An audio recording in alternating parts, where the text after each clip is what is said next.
শিশুদের কানে ব্যথার কারণ সাধারণত যেটা হয়ে থাকে ঠান্ডা লেগে থেকে হয়ে থাকে। দেখা যায় সিনারিওটা এরকম কি, রাত্রেবেলা বাচ্চার একটা ঠান্ডা ভাব ছিল, হঠাৎ করে রাত্রে ঘুমাইলো, ঘুমানোর পরে প্রচন্ড ব্যথা নিয়ে বাচ্চা জেগে ওঠে এবং কান ধরে ব্যথার কথা বলে অথবা সে এমনি চেঁচামেচি করে এবং এরপরে দেখা যাচ্ছে কি বাচ্চা কোনো মতেই থামে না।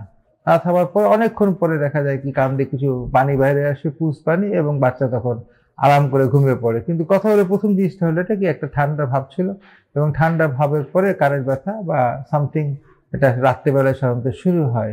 এটা চিকিৎসা কিন্তু প্রথমে আপনাদের বুঝতে হবে বাসায় বাচ্চা যাদের আছে তাদের বাচ্চাদের জন্য সবসময় প্যারাসিটামল জাতীয় ওষুধ রাখতে হবে। সেরকম যে কোনো সময় বাচ্চা চেঁচামেচি করলে প্যারাসিটামল খাওয়াই দেন, অন্তত বাচ্চার কষ্ট থেকে লাঘব হোক। তারপরে দেখা যায় পরবর্তীটা কি, নাকের একটা ডিকনজেস্টেন্ট জাতীয় ওষুধ দেওয়া যেতে পারে, কিন্তু আসল কথা হলো প্যারাসিটামল ডিকনজেস্টেন্ট দিলেই বাচ্চাটা ঠিক হয়ে যাবে।